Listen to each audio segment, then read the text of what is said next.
¿Dónde empieza a involucrarse los aspectos fundamentales de las NIF en materia tributaria?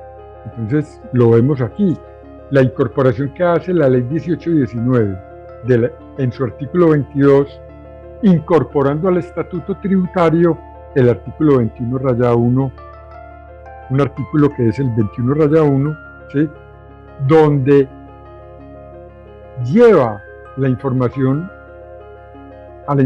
tributaria a algunos aspectos fundamentales de la NIF. Y aquí es muy importante tratar de entender cómo debemos de estudiar el estatuto tributario nosotros, ¿sí? Porque esta relación, como se lo decía yo a un parlamentario en estos días, ¿sí?, que bien a través de una publicación que yo hice, me decía: hombre, Luis Fernando, pero es que el mismo artículo desbarató todo en el parágrafo final. Le digo yo: nada, senador, congresista, un representante de la Cámara, contador público, desbarató parte de lo que hizo al principio, pero dejó muchas cosas abiertas, y yo diría que muchas cosas abiertas que todavía desafortunadamente uno escucha que son incomprendidas todavía por muchos colegas nuestros, ¿sí?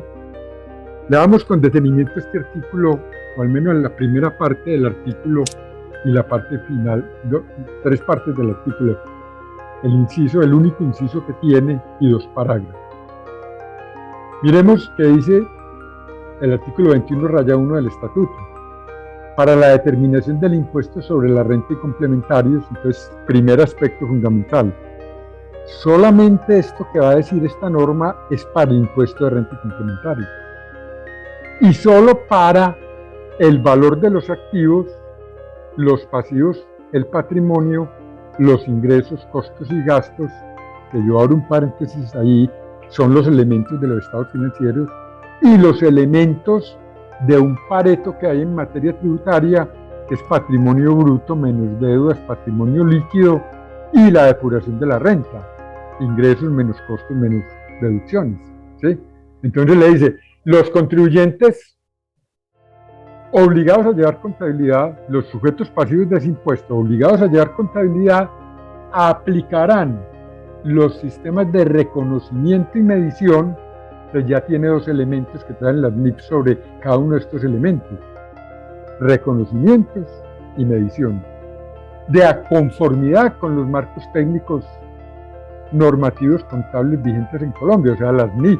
Quien aplica NIF para pymes tiene que tener en cuenta que para efectos del impuesto a la renta es necesario, es menester tener en cuenta los reconocimientos que traen los marcos técnicos normativos contables vigentes en Colombia. Cuando la ley tributaria remite expresamente a ellas, y en los casos en que no regule la materia. Entonces, la discusión está ahí.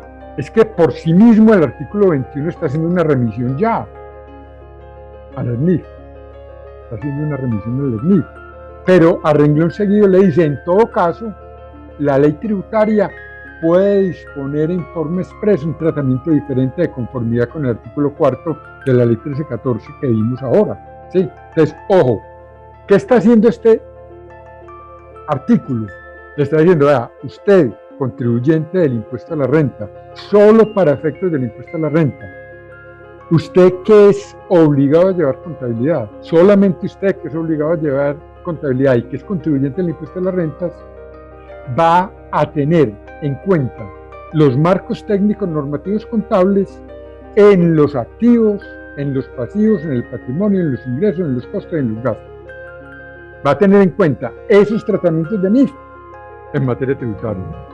Y busque en qué parte del estatuto tributario la norma tributaria le dice: no lo haga así, hágalo de otra manera. Entonces vamos a poner un ejemplo, claro, un ejemplo patético que vemos a diario, que podemos ver a diario en nuestra organización. Miremos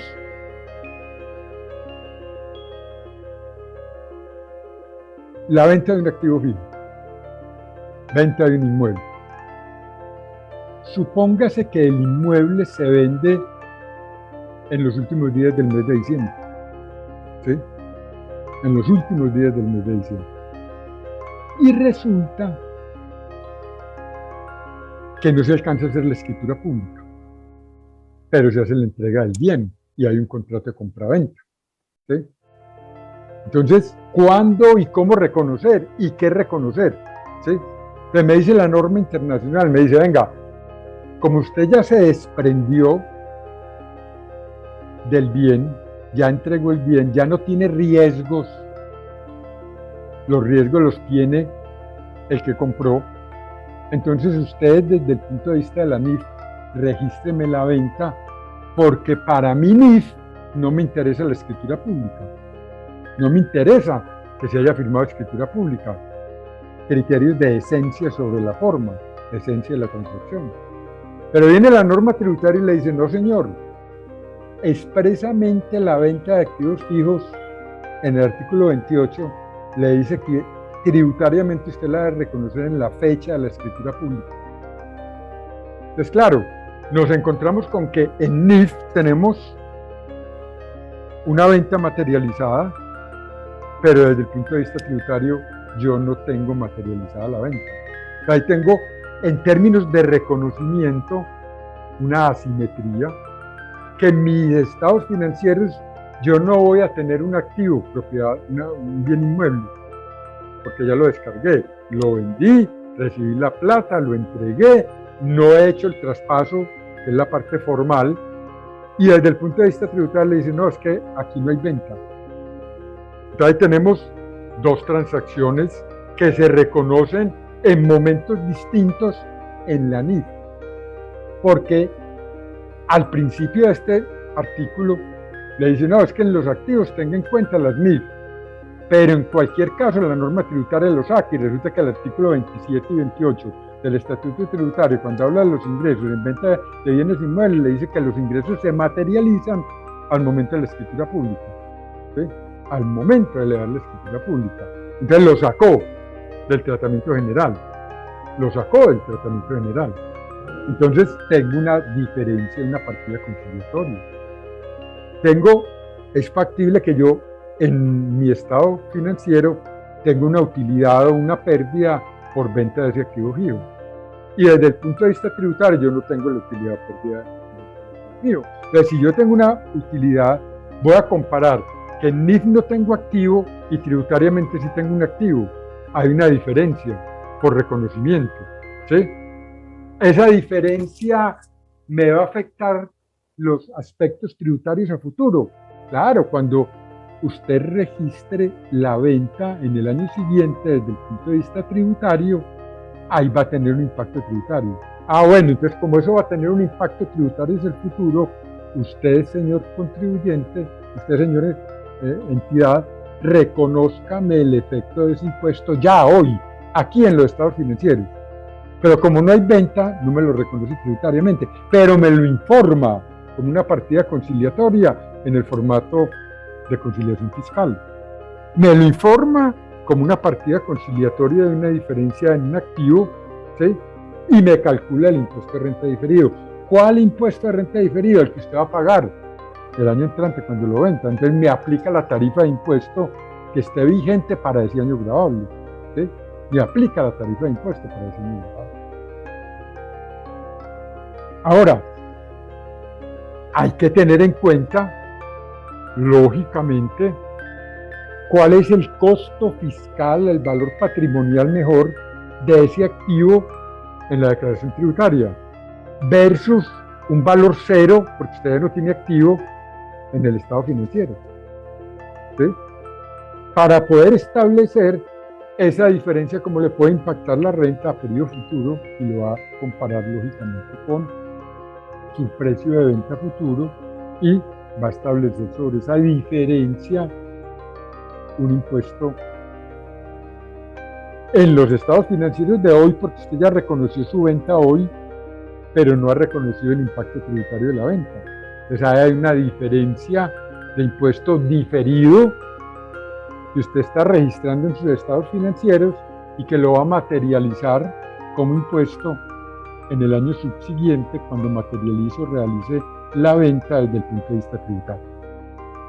Claro, ahí surge un impuesto de renta diferida, ¿sí? Entonces, claro, yo puedo tener por reconocimiento, por criterios de reconocimiento, puedo tener diferencias, partidas conciliatorias entre los estados financieros y la norma tributaria.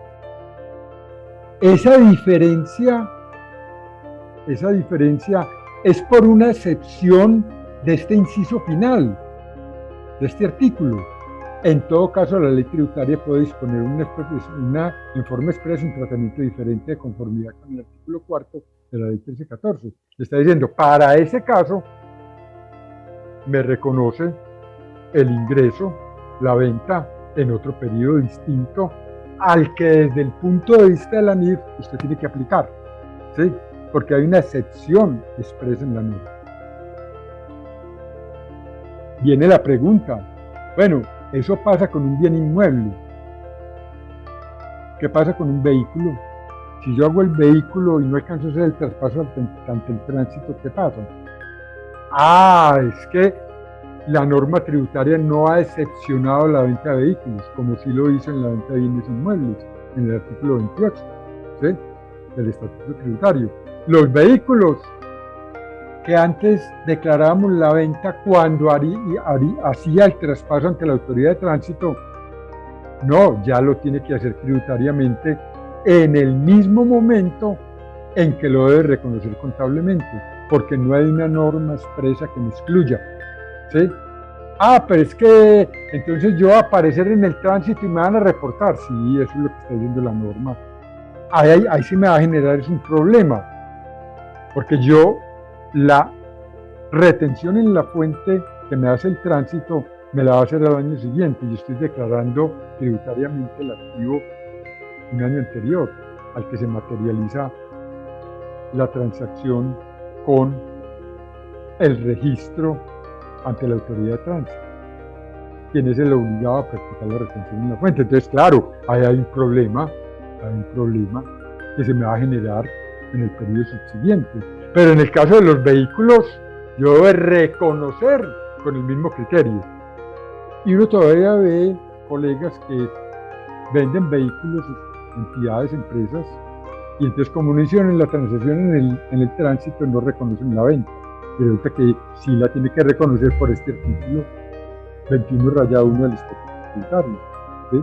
Porque el reconocimiento se va por la norma internacional, porque no hay una norma expresa en materia tributaria que me excluya cuando debo de registrar la venta de ese bien, ¿sí? No lo hay. O contrario sensum. Supóngase que usted tiene sus ventas de sus actividades en Medellín y el 29 o 30 de diciembre emite una factura electrónica de venta de una mercancía que va para Pasto. Y el contrato de transacción estipula que se entiende realizada la venta en el sitio de destino. Entonces, claro, usted emite una factura cambiaria de compraventa hoy, una factura electrónica hoy, pero como su obligación es la entrega de la mercancía en el sitio del cliente, o sea, en Pasto, y el 30 de diciembre no alcanza a llegar el 31 a Pasto, y quien la reciba, y llega a Pasto y la recibe el cliente en el mes de enero del año siguiente. Entonces, la primera pregunta, ¿hay venta desde el punto de vista de la NIF? La respuesta para mí es contundente, no hay venta. ¿Por qué? Porque la mercancía está viajando por cuenta y riesgo mía. O sea, yo no me he desprendido del riesgo, ¿sí? ¿Cuándo me desprendo del riesgo? Cuando el cliente la recibe en sitio, en Pasto. Entonces, a pesar de que hay una factura de venta electrónica, no hay venta en NIF. Y la pregunta, ¿habrá venta tributariamente en renta?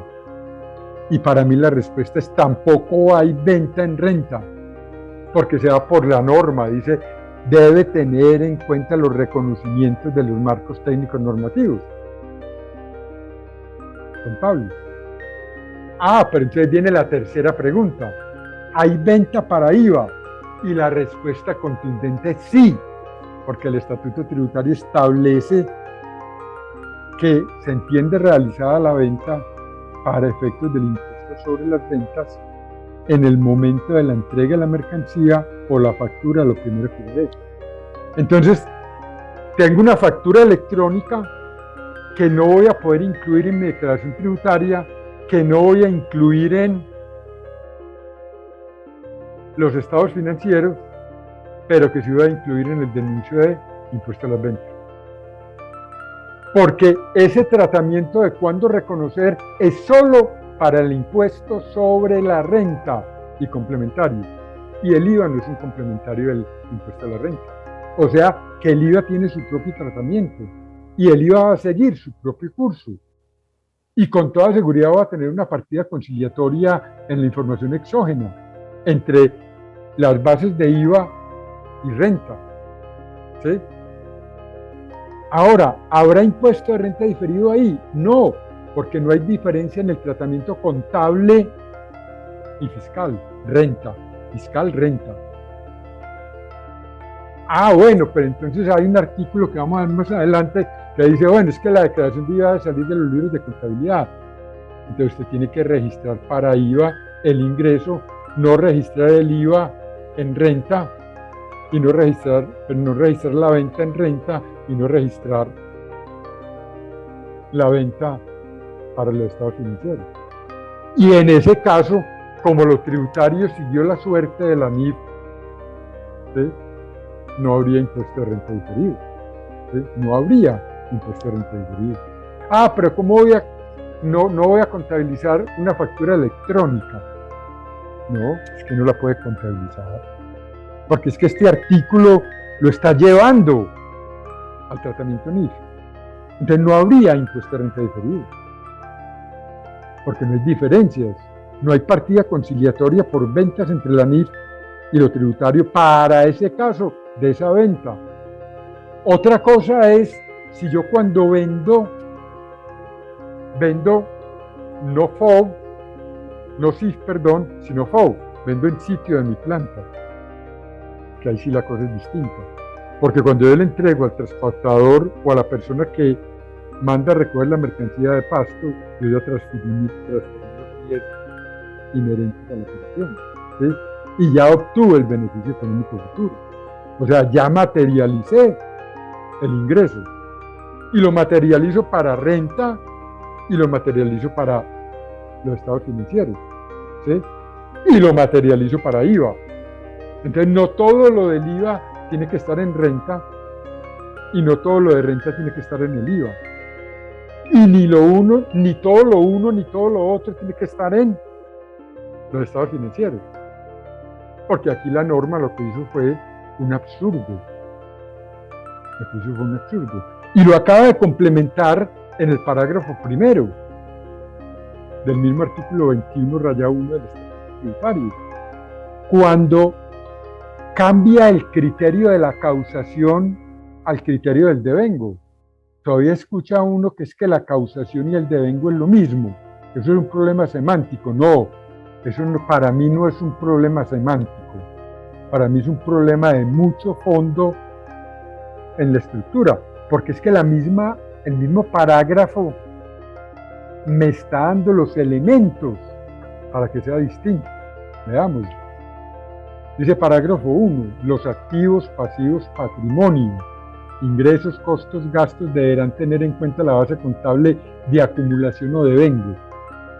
Recordemos que antes la norma decía, cuando se entienden realizados, que es uno de los presupuestos de hecho generadores de la obligación sustancial en el impuesto sobre la renta. ¿Cuándo se entendían realizados los ingresos? Antes de este artículo, les decía, se entienden realizados los ingresos cuando el contribuyente los reciba en dinero o en especie o mediante una forma que equivalga a su pago.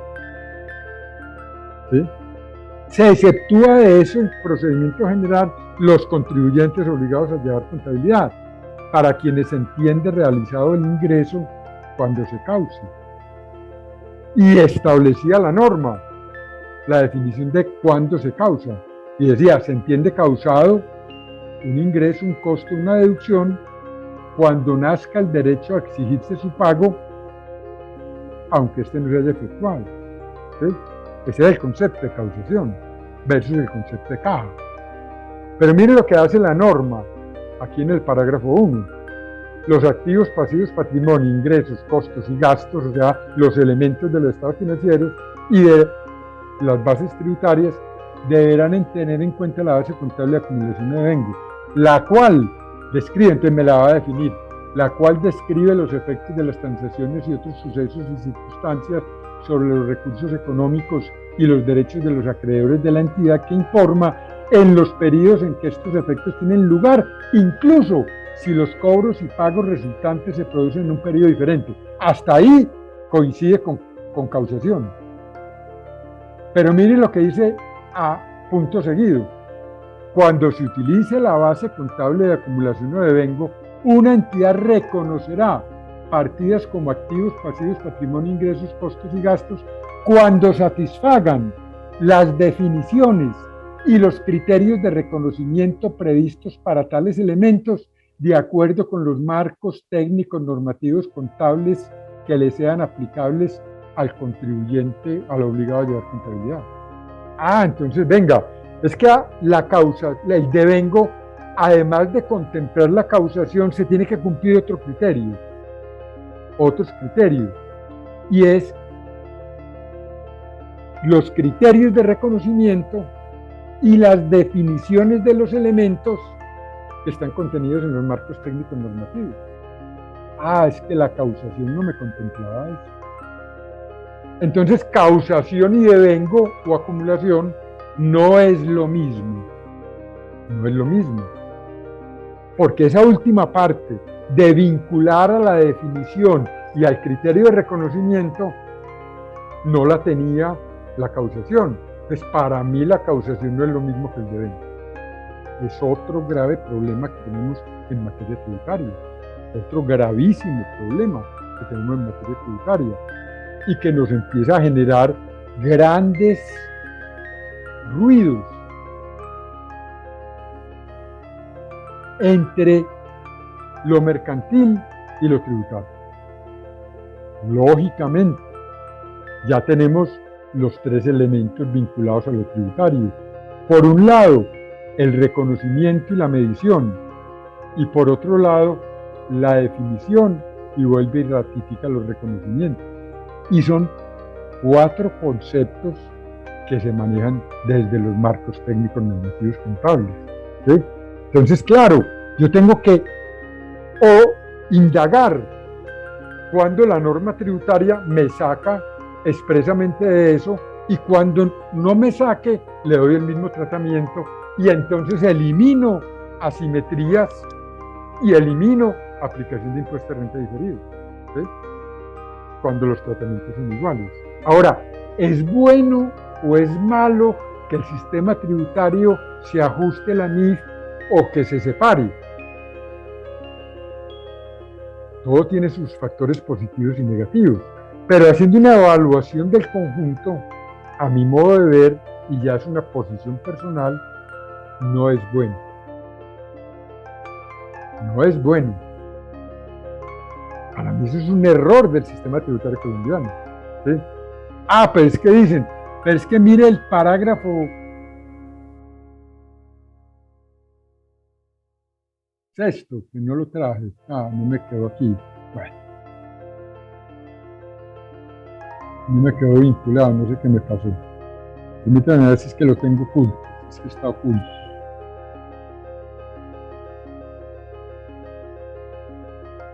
No, pero bueno, yo hago referencia a él, de una vez, hago referencia a él, al parágrafo sexto, ¿sí? Resulta que el parágrafo sexto le dice que para efectos tributarios no tenga en cuenta el valor razonable, ¿sí? Ni tenga en cuenta el valor presente como método de valoración. Entonces me vincula y en el parágrafo sexto me saca ¿de qué? De la valoración, ¿sí? Me dice, no, entonces muestre el costo histórico o muestre el valor patrimonial del bien, ¿sí? Ah, bueno, se vuelve y me saca, pero en el valor, pero me deja la definición, me deja el reconocimiento, los criterios de reconocimiento y algunas valoraciones que en forma expresa las vincula, porque a pesar de que el artículo, el parágrafo sexto, me saca la valoración, el valor razonable y el valor financiero, me lo saca para efectos tributarios, ¿sí? Con lo cual vuelve y se generan asimetrías y vuelve y se generan necesidades de aplicar impuesto de renta diferido, porque son diferencias, ¿sí? Muy bien.